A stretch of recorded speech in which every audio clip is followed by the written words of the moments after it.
Hello friends, welcome to with Mahi Moubiali. আজ সকলকে জানাই শ্রাবণ মাসে অনেক অনেক শুভেচ্ছা। হর হর মহাদেব। আজ শ্রাবণের প্রথম সোমবার।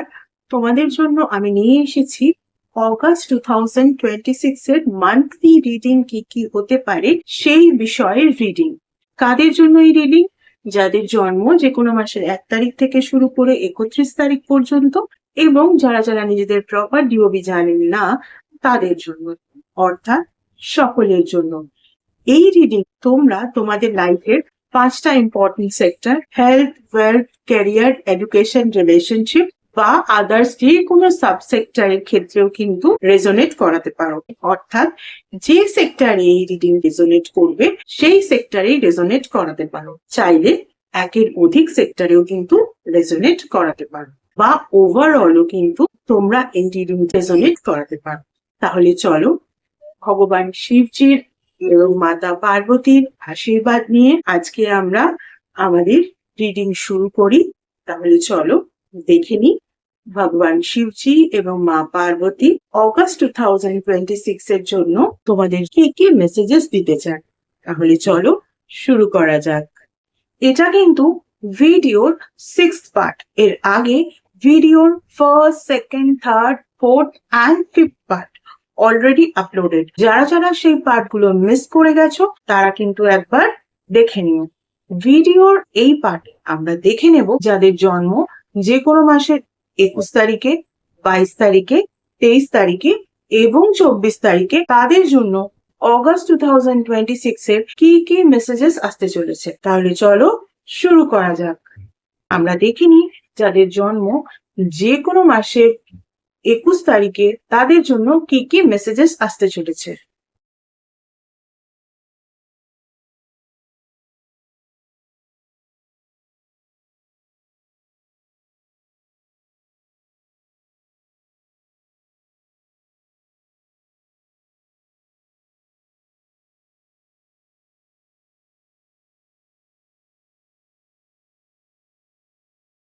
যাদের জন্ম যে কোনো মাসের 21 তারিখে তাদের জন্য যে নাম্বারগুলো ইম্পর্টেন্ট হতে পারে, নাম্বার 46 আর নাম্বার 17। দেখো তোমাদের জন্য যে ফার্স্ট কার্ডটা এসছে রিজেনারেশনের কার্ড, এবং তার সঙ্গে সঙ্গে ইনার নোয়িং এর কার্ড।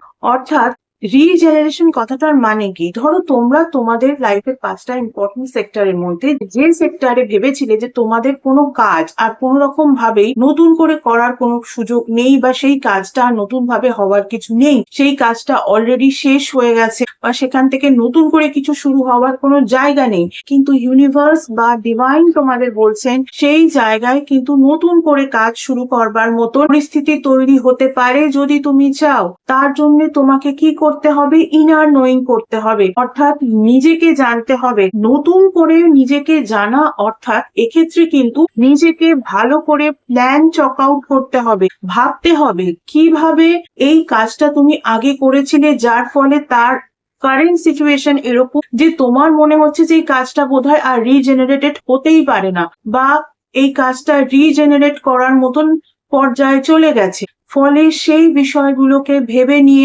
তারপর সেই বিষয়গুলোকে চেঞ্জ করতে হবে। অর্থাৎ তোমাকে কিন্তু নতুন করে প্ল্যান চক আউট করতে হবে। প্রথম প্ল্যান থেকে তোমাকে বুঝে নিতে হবে, বা প্রথমে যেভাবে কাজগুলো করেছিলে সেগুলোকে একবার রিকালেক্ট করে সেগুলো একবার ভেবে নিয়ে তোমাকে বুঝে নিতে হবে যে তুমি কোন ভুলগুলো করেছিলে। সেই ভুলগুলো আর এবারে নতুন প্ল্যানে কিন্তু করা যাবে না, বাট কাজটা কিন্তু করা যাবে, কাজটা কিন্তু রিজেনারেটেড হবেই, এটাই কিন্তু ডিভাইন বলছেন। এবারে এই যে তুমি রিকালেক্ট করবে তার জন্য তো একটা নিজের সঙ্গে নিজের সময় কাটানোর প্রয়োজন, মানে একটা মি টাইম তোমাকে বের করতে হবে, যেই সময়ে কিন্তু তুমি তোমার ভেতরকে জানতে পারবে, তোমার যে করা ভুল সেই ভুলগুলোকে খুঁজে বের করতে পারবে। ফলে প্রতিদিনই কিন্তু অগাস্ট 2026 এ একটু করে হলেও মি টাইম বের করো, সেই সময় কিন্তু ভাবো। এটাই কিন্তু ডিভাইন তোমাকে বলছেন অগাস্ট 2026 এ করার জন্য। তারপর তুমি যখন খুঁজে পেয়ে যাবে যে তুমি কি ভুল করেছিলে, তাহলে কিন্তু দেখতে পাবে তুমি অগাস্টে তোমার সেই কাজটাকে করবার মতো রিজেনারেশনের একটা থিঙ্কিং পাওয়ার খুঁজে পাচ্ছ, বা কাজটা হয়তো রিজেনারেটেড করতে শুরুও করে ফেলছো। ওকে, চল এবারে যাদের জন্ম যে কোনো মাসের 22 তারিখে তাদের জন্য কি রিডিং আসছে একটু আমরা দেখে নিই।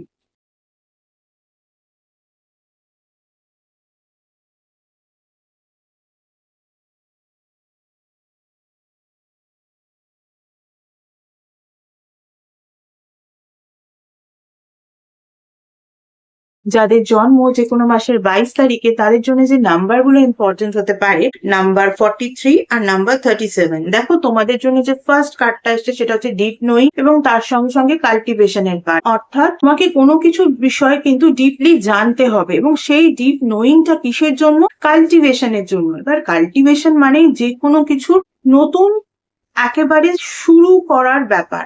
তো অগাস্ট 2026-এ তোমরা যদি কোনো কাজের কোনো রকম ভাবে নতুন কোনো শুরুয়াত করতে চাও, মানে বীজ বপনের মতো ব্যাপার, একদম নতুন করে যদি শুরু করতে চাও, তাহলে কিন্তু সেই কাজটা শুরু করবার আগে সেই কাজটা সম্পর্কে ভালো করে খোঁজ খবর নাও, ভালো করে সেই কাজটাকে নিয়ে স্টাডি করো। সেটা লাইফের যে কোনো সেক্টরেই হতে পারে, health, wealth, career, education, relationship বা আদার্স সাবসেক্টরস গুলোতেও হতে পারে। আগে তুমি সেই বিষয়টাকে ভালো করে জানো, আদৌ সেই কাজটা তোমার জন্য ঠিক তো, বা আদৌ কাজটা ঠিক তো, বা তুমি যেভাবে করতে চাইছো তোমার প্ল্যানটা ঠিক তো। তো সমস্ত কিছুকে কিন্তু আগে ভালো করে একবার ভেবে নাও।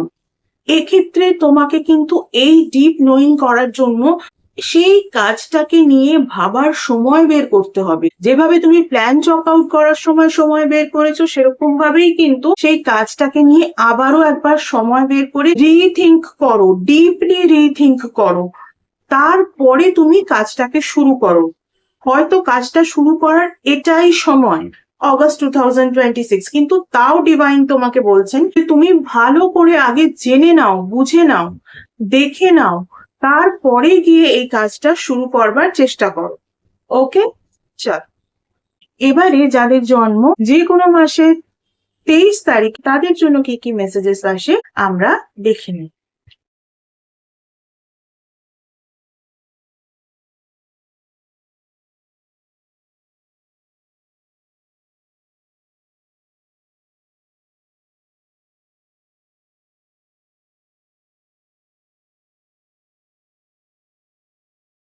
যাদের জন্ম যে কোনো মাসের 23 তারিখে তাদের জন্য যে নাম্বারগুলো ইম্পর্টেন্ট হতে পারে নাম্বার 12 আর নাম্বার 6। দেখো তোমাদের জন্য যে ফার্স্ট কার্ডটা এসছে সেটা হচ্ছে চেঞ্জ ইন আ ওয়াইন্ড এবং তার সঙ্গে সঙ্গে ফুলফিলমেন্ট, অর্থাৎ এক্ষেত্রে কিন্তু ডিভাইন তোমাদের বলছেন অগাস্ট 2026-এ তোমরা তোমাদের লাইফের 5টা ইম্পর্টেন্ট সেক্টরে, যে সেক্টরে যে কাজ করবে ভেবেছিলে, তার জন্য যে প্ল্যান করেছিলে, সেই প্ল্যানটাকে কিন্তু তোমাদেরকে চেঞ্জ করতে হবে। সেই প্ল্যানে হয়তো কোথাও না কোথাও ভুল আছে, তাই জন্য ডিভাইন বলছেন যে তোমরা সেই প্ল্যানটাকে চেঞ্জ করো। ডিভাইন কিন্তু তোমাদের এক্ষেত্রে ফুলফিলমেন্টের মেসেজ দিয়েছেন। সুতরাং তোমরা যদি তোমাদের প্ল্যানটাকে একটু হলেও চেঞ্জ করো, চেঞ্জ করার পর তোমাদের যে কাজটা সেটা কিন্তু সাকসেসের দিকে এগোচ্ছে এবং তোমরা কিন্তু সেই কাজটার মধ্য দিয়ে সাকসেস পাচ্ছ। ওকে, চলো এবারে যাদের জন্ম যে কোনো মাসের 24 তারিখে তাদের জন্য কি কি মেসেজেস আসছে আমরা একটু দেখে নিই।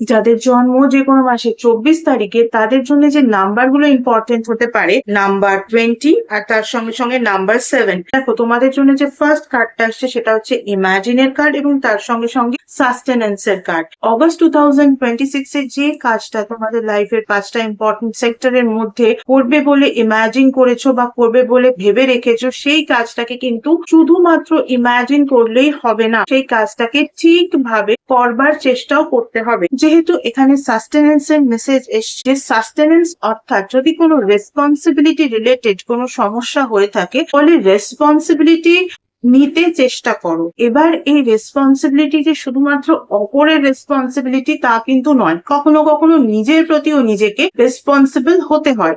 তো এই ধরনের রেসপন্সিবিলিটি যদি তোমরা না নাও তাহলে কিন্তু আলটিমেটলি একটা সময় গিয়ে দেখবে যে তোমার যে বিষয়গুলো সেগুলো কিন্তু তোমাকে আর কেউ সেরকম ভ্যালুয়েবল বলে মনেই করছে না। তাই নিজের রেসপন্সিবিলিটি আগে নিজে নাও, সেগুলোকে নিয়ে কল্পনা, চিন্তা, ভাবনা বা ইমাজিনেশন স্তরের মধ্যে রেখে না দিয়ে বাস্তবে বাস্তবায়িত করো। এটাই কিন্তু আসল কথা। কিন্তু তার আগে তো তোমাকে ভাবতে হবে নিজের রেসপন্সিবিলিটি তুমি কিভাবে নিজে নেবে, নিজের রেসপন্সিবিলিটি যাতে তোমরা কিভাবে নিতে পারো সেই ধরনের পরিকল্পনা করার জন্যই কিন্তু ডিভাইন তোমাদের বলছেন অগাস্ট 2026-এ সেই বিষয়টার উপর জোর দিতে। এবারে সেটাকে নিয়ে শুধু ইমাজিন করলে আর তারপর সেটাকে করলে না, তা করলে কিন্তু হবে না, বাস্তবেও কিন্তু এটাকে বাস্তবায়িত করতে হবে। ওকে, চল ভিডিওর এই পার্টে কিন্তু এটুকুই, বাকি রিডিং গুলো দেখতে হলে কিন্তু দেখতে থাকতে হবে। এছাড়া যারা যারা আমার থেকে পার্সোনাল কনসালটেশন নিতে চাও তাদের বলবো পার্সোনাল কনসালটেশন কিন্তু একেবারেই ফ্রি কনসালটেশন নয়, পার্সোনাল কনসালটেশন কিন্তু paid consultation. Regarding what? Regarding numerology, vastu, tarot reading, tarot healing, crystal healing, healing with reiki, healing with meditation, healing with law of attraction, astrology, palmistry, সনাতন ধর্মীয় পদ্ধতিতে spell casting, সনাতন ধর্মীয় পদ্ধতিতে Mojo bag making এবং এমন কিছু special remedies যেগুলো তোমাদের ওভারঅল ডিটেলস চেক করার পরেই দেওয়া যায়, এভাবে জেনারেলি দেওয়া যায় না, ইত্যাদি বিষয়ে আমার থেকে কনসালটেশন নিতে হলে কিন্তু স্ক্রিনে যে কন্ট্যাক্ট ডিটেলসটা দেখছো সেই কন্ট্যাক্ট ডিটেলসে কিন্তু কন্ট্যাক্ট করতে হবে, তখন কিন্তু তোমাদের কল নাম্বার প্রোভাইড করে দেওয়া হবে এবং টাইম স্লটও প্রোভাইড করে দেওয়া হবে। যেই টাইম স্লট ওয়াইজ সেই নাম্বারে কিন্তু তোমাদের কল করে নিতে হবে। এতদিন ধরে তোমরা যেভাবে আমার ফেসবুক পেজটাকে লাইক, ফলো, শেয়ার করেছো, আমার পেজে তোমাদের বন্ধুদেরকে ইনভাইট করে নিয়েছো, তাদের বন্ধুদেরকেও ইনভাইট করে নিতে বলেছো, ঠিক একই রকম ভাবে আমার ইউটিউব চ্যানেলটাকেও কিন্তু সাবস্ক্রাইব করতে হবে, পাশে থাকা বেল আইকনটাকে ক্লিক করতে হবে এবং তোমাদের বন্ধুদেরও বলতে হবে তারাও যেন আমার ইউটিউব চ্যানেলটাকে সাবস্ক্রাইব করে নেন। আজকের মতো এটুকুই, tata, thank you so much.